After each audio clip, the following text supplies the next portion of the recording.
गृह मंत्री अमित शाह जी बिहार यहाँ आए 23 अप्रैल को, इसी 23 अप्रैल 2022 को। तो यहाँ इनको नज़रबंद रखा गया, इनको प्रोग्राम में नहीं बुलाया गया, इनको जाने नहीं दिया गया। इनको एक तरफ भारत सरकार सम्मानित करती है कि स्वतंत्रता सेनानी बाबू कंवर सिंह, वीर कंवर सिंह जी का परिवार है, इनके पुत्र की हत्या कर दी गई, ये घर से बेघर हैं, यहाँ किले की हालत है वो आप लोग देख रहे हो। इनको घर के अंदर आने के लिए सरकार रास्ता भी नहीं दे रही। इस पूरे किले के ऊपर पुरातत्व विभाग का कब्जा हो गया है। इधर इनको थोड़ी सी जगह ये दी गई है, ये खंडरनुमा जगह है जहाँ ये पानी का एक तालाब है, ये भरा हुआ, ये अंग्रेजों के टाइम की ये छोटी छोटी ईंटें, आप ये मकान देख रहे हो, ये हमारी माता जी को देख रहे हो, इनके हालात देख रहे हो, इनके आंसू नहीं रुक रहे हैं। ये राजपूत समाज के जो राजनीति में जो सांसद और मंत्री और जो विधायक है ना, ये उनके लिए एक कलंक है, ये एक धब्बा है कि हमारे समाज की जो स्वतंत्रता सेनानी, जो स्टेट के राजा हुआ करते थे, कंवर वीर सिंह जी, जिन्होंने अंग्रेजों के दांत खट्टे कर दिए, आज उनका परिवार ऐसे मोहताज है। ऐसी सरकारों पर लानत है। अरे क्यों आप सरकारें बनाते हो, क्यों आप ऐसी व्यवस्था पैदा करते हो जो स्वतंत्रता सेनानियों के परिवार की आप रक्षा नहीं करते, आप उनका भरण पोषण नहीं कर सकते, आप उनको रहने के लिए मकान नहीं दे सकते। और देश के अंदर आप कहते हो 2 करोड़ गरीबों को मकान आवंटित कर दिए हैं, 5 करोड़ को कर दिए हैं, हम ये कर दिए हैं। क्यों आप झूठे ढकोसले ये सरकारों के जरिए क्यों दिखाए जाते हैं?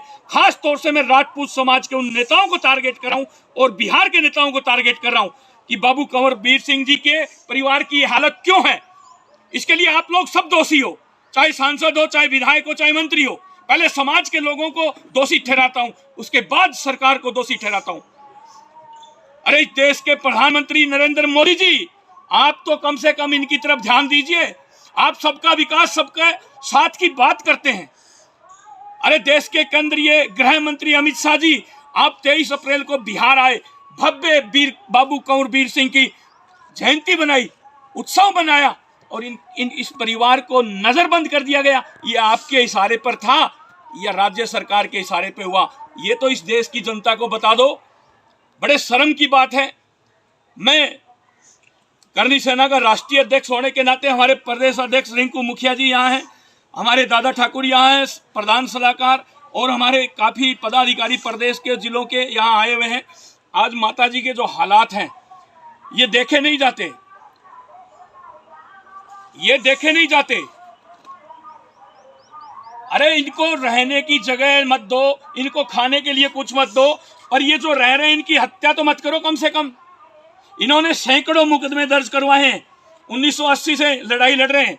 1980 का मतलब समझते हो? 42 साल से, 42-43 साल से ये लड़ाई लड़ रहे हैं। इन पर अनेकों मुकदमे, इन पर खुद पर मुकदमे दर्ज कर दिए गए, इनके बेटों पर मुकदमे दर्ज कर दिए गए। सरकार कुचल रही है, दबा रही है, मार रही है। अब तो हद हो गई, इनके पुत्र की हत्या कर दी गई सरेआम। यहाँ के डीएम साहब हैं, एसडीएम साहब हैं, एसपी साहब हैं, उन्होंने खाली आश्वासन के सिवा कुछ नहीं किया। यहाँ के हमारे समाज के मंत्रियों ने और ने कहा आपको 2 गार्ड परमानेंट, सरकार की तरफ से 2 परमानेंट गार्ड दे दिए गए हैं जो सुरक्षा के लिए रहेंगे। अमित शाह जी का प्रोग्राम खत्म होता है 5 बजे, वो गार्ड वापिस चले जाते हैं। देश को एक मजाक बना रखा क्या आपने राजपूत समाज को? अरे हम ठाकुर है, ठाकुर। इस देश को हमने खून की नदियों से सींचा है। मजाक बना करके रख दिया आपने ठाकुर समाज को, राजपूत को, क्षत्रिय को। आप जब चाहोगे हम नाचेंगे कठपुतली बन करके? नहीं नाचेंगे और ना समाज को नाचने देंगे। कान खोल करके सुन लो, कोई भी सरकार होगी, सरकार हमसे है, हम सरकार से नहीं। सरकार हम पैदा करते हैं, ये जनता